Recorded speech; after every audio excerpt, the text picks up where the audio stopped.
কাঁচা আমের মিষ্টি আচারটা বানিয়ে নিলাম।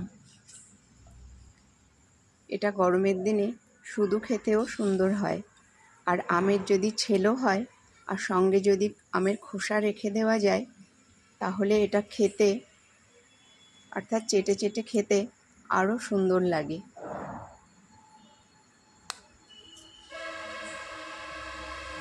এটা অনেক দিন বানিয়েও আপনারা রেখে দিতে পারেন, যখন মন চাইবে তখনই এটা খাওয়া যেতে পারে। আর এটা এভাবে বানিয়ে রাখলে অনেক দিন পর্যন্ত রেখে দেওয়া যায়। এবার দেখে নিন রেসিপিটা আমি কিভাবে বানাই। নমস্কার বন্ধুরা, আমের মিষ্টি আচার বানানোর জন্য এখানে আমি নিয়েছি 4টে হিমসাগর আম। আর আমগুলো আমি ধুয়ে গাটা মুছে নিয়েছি। এবার আমি আমগুলো কেটে নেব। আমগুলো সব আমি একটু বড় সাইজের পিস পিস করে কেটে নিয়েছি, আর খোসাও রেখে দিয়েছি। এবার আমি এর মধ্যে দিয়ে দেব 1 চামচ লবণ, আর দিয়ে দেব 1 চামচ হলুদ।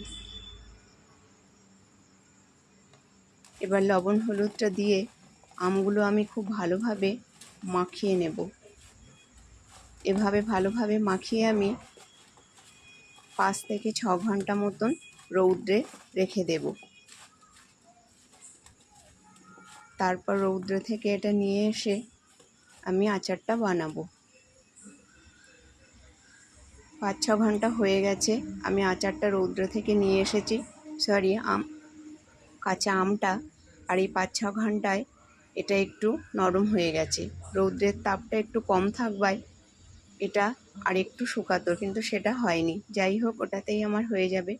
এবার এখানে নিয়েছি কিছু মশলা। 1/2 চা চামচ করে জোয়ান, মৌরি, জিরে, 2টো শুকনো লঙ্কা, অল্প একটু কালো জিরে আর গোটা ধনে। এবার এই মশলাগুলো আমি ভেজে নেব। গ্যাসে বসিয়ে দিয়েছি কড়াটা গরম হয়ে গেছে। প্রথমে আমি দিয়ে দেব এই মশলার মধ্যে থেকে শুকনো লঙ্কা 2টো, তারপর দিয়ে দেব গোটা ধনে। এবার একে একে সব মশলাগুলো আমি এর মধ্যে দিয়ে দেব। মশলাগুলো দিয়ে আমি এটাকে কয়েক সেকেন্ড ধরে ভেজে নেব।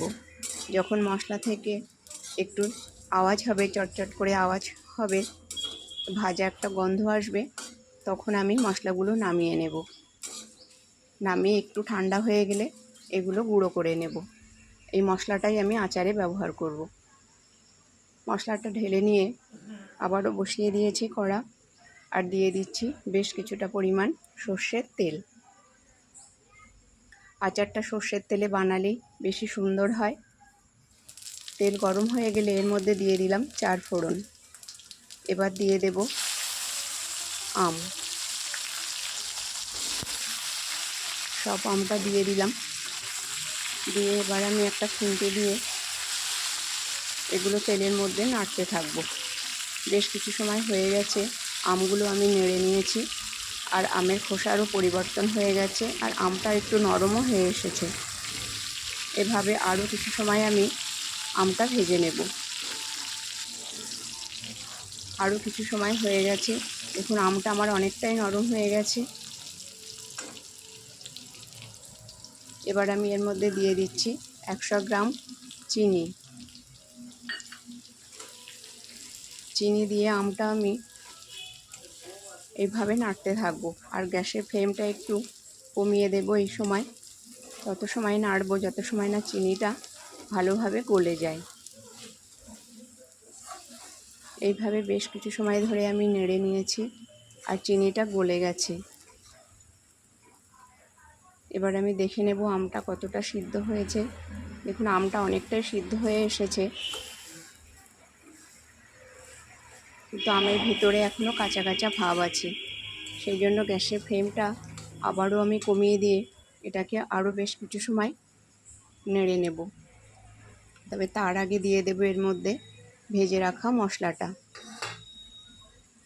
যে মশলাটা ভেজে গুঁড়ো করে নিয়েছি, সব মশলাটাই আমি এর মধ্যে দিয়ে দিলাম। মশলা দিয়ে আরও বেশ কিছু সময় ধরে এটাকে এইভাবে নেড়ে নেব। এটা এইভাবে নাড়লে ধীরে ধীরে আমের ভিতরে মশলা আর মিষ্টিটাও যাবে। আরও বেশ কিছু সময় ধরে এটা আমি নেড়ে নেব। নিয়ে এটা একটু ঠান্ডা করে কাচের বয়ামে রেখে দিলে এটা অনেক দিন পর্যন্ত ভালো থাকে। আর যে বয়ামে রাখবেন সেই বয়ামটা একটু গরম করে, অর্থাৎ একটু রৌদ্রে দিয়ে নেবেন, তাহলে আর এতে ফাঙ্গাস লাগবার কোনো ভয় থাকে না। অনেক দিন পর্যন্ত আচারটা রেখে খাওয়া যায়।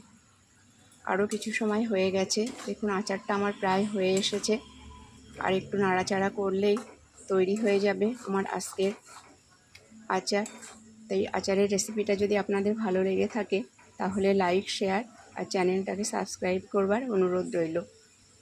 আচারটা আমার সম্পূর্ণ হয়ে গেছে, এবার আমি গ্যাসটা বন্ধ করে দিলাম। ধন্যবাদ।